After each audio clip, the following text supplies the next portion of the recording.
The book Hebrews, part 114.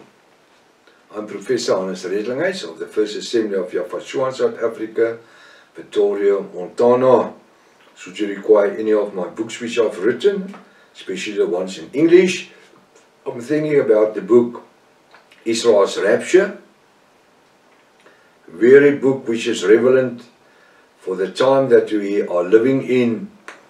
Please, you must get that book. It's a whole part of my life, and that's also my doctoral degree. Please contact us at our WhatsApp number, +27 international number 0722 367 124. Just go to my website, https://yahvah.co.za.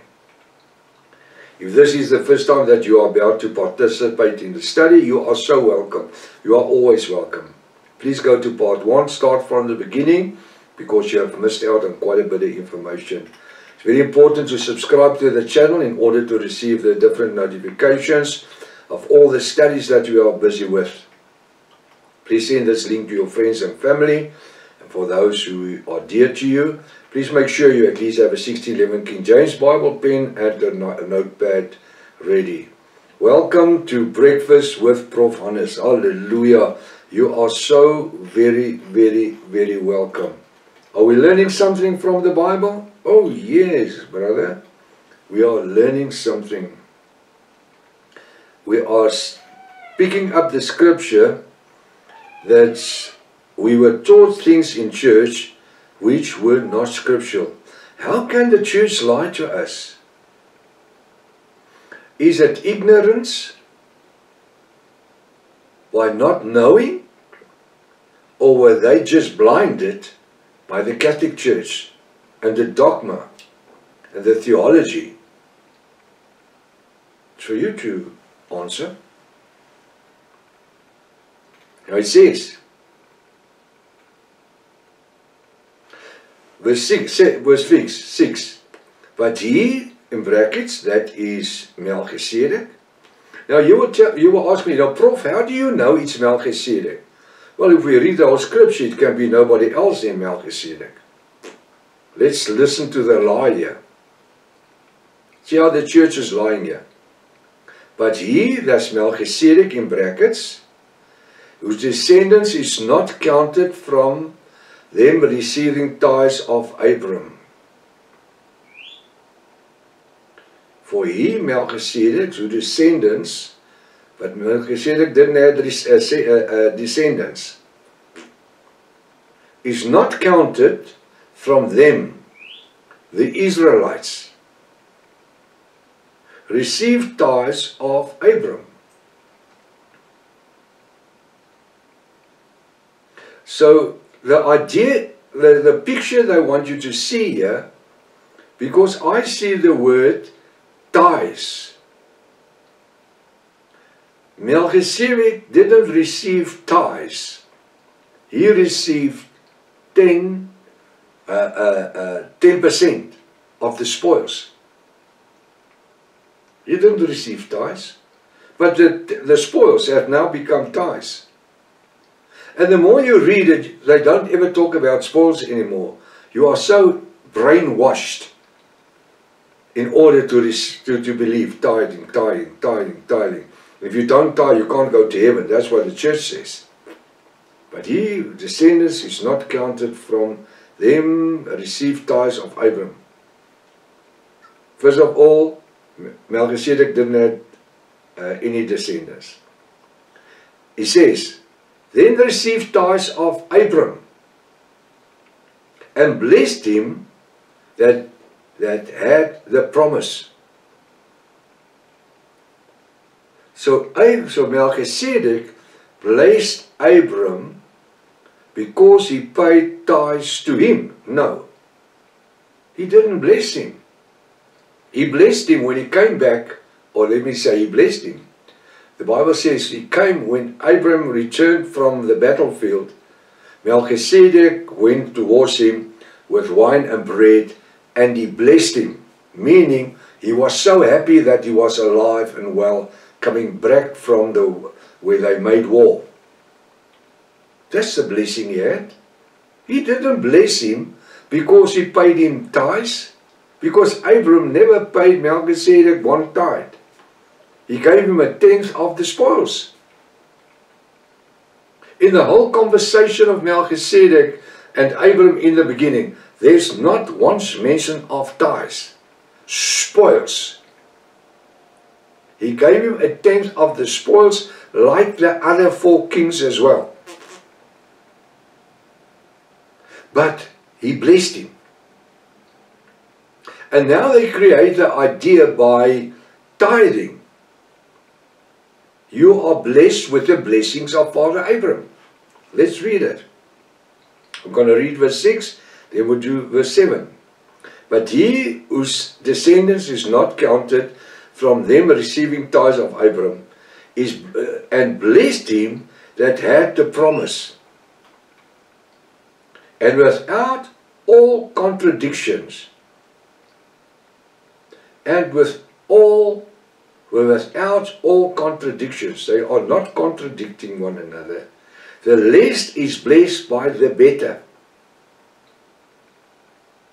Now, with Abram, and looking at Melchizedek in verse 3, who is the blessed and who's the better? Well, according to verse 3, the better is Melchizedek. He had no father, he had no beginning, he had no mother, he had no end. He was made unto Yahushua and he couldn't die. So he's the better. And the less in verse 7, Father Abraham. Listen to what he says. And without all contradiction, the less, with other words, Father Abraham, is blessed of the better. Who's the better? King Melchizedek, the king of Salem. But Father Abraham was called a friend of Yahweh. Now it says in verse 8, and they men that received tithes, but there he received them, of whom is witness that he liveth. Now he's creating the idea here in verse 8 that Abram paid tithes unto Melchizedek, who was his superior. So what did Abram did to acknowledge the superiority of King Melchizedek? He paid him a tithe. He didn't pay him a tithe. He gave him a tenth, of the spoils. He gave him a tenth of the spoils. He didn't pay him a tithe. Now he says in verse 7, and with all contradiction, and without all contradiction. So we are not going to make an argument about it. You can't contradict it.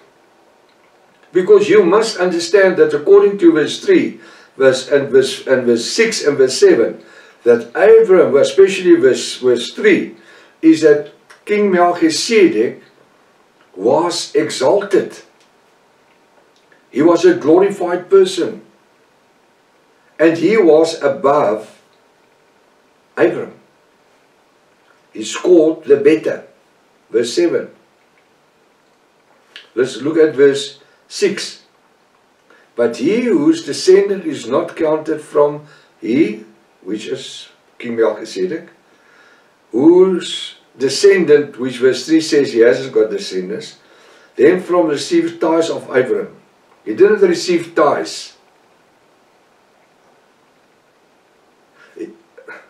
He gave him a tenth of the spoils. And blessed him. What happened? King Abram gave King Melchizedek a tenth of the spoils and blessed him. He that had the promise. Now they say, so Father Abram paid the tithes, And Melchizedek blessed him. He didn't pay 10th tithes, he gave him the spoils. And Melchizedek blessed him because he came back alive from the war. That's all. He didn't bless him because he gave him anything. Verse 7. I want you just to have the picture in your mind. Verse 7. And without contradiction. So you mustn't argue about it. You mustn't quarrel. You must just accept the Bible is truth. I put a lot of question marks about a lot of things in the Bible. That's what I do. Especially when it comes to the eschatology. Because of the lies that's been built in, that's been brought in through reviewing the Bible to fit certain churches' dogma and theology. And without all contradiction, the less, which is Abram, is blessed by the better in Melchizedek. So we understand that now.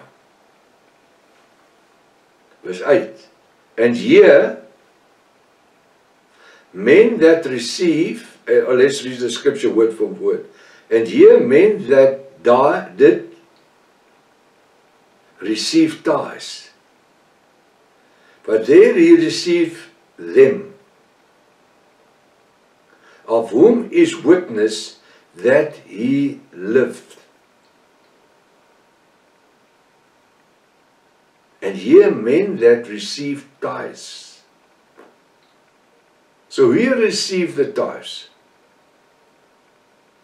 The first time that tithes were paid was when the law of Moses under the Levites and Aaron came and said that you must pay 1/10 of what you have to the priesthood.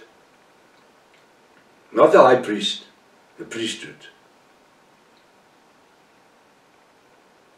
With other words, whether you were a farmer, you will give of your maize 10%, cattle, you will give 10%. So what happened? The Levites just became super rich.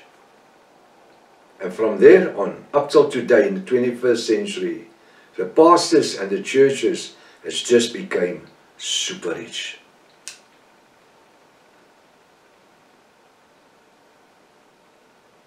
You can stone me for that, I don't mind.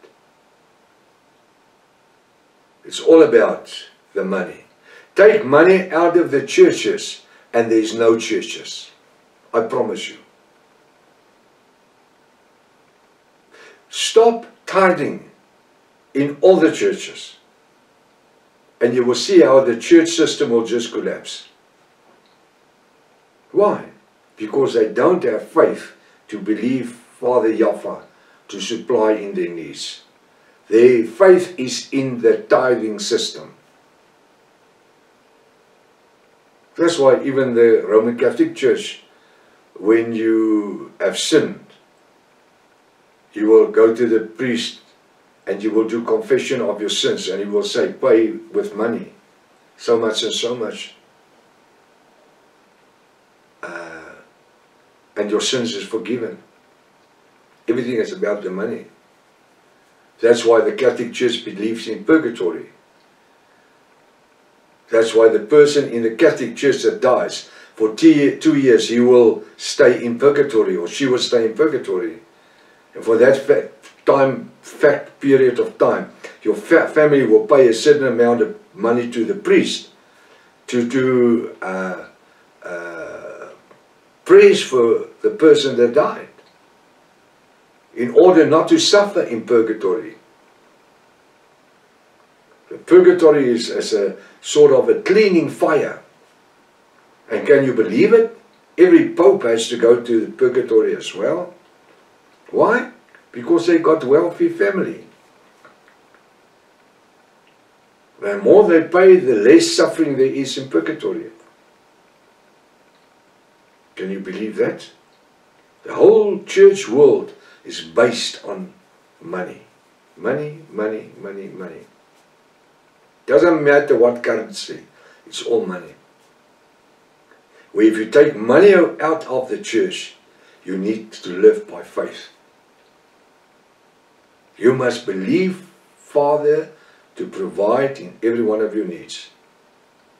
That's how we function. We believe that Yahweh will provide in every one of our needs. That's why he says, you don't worry about tomorrow. You don't worry about tomorrow, because tomorrow might never even come. Today is what matters.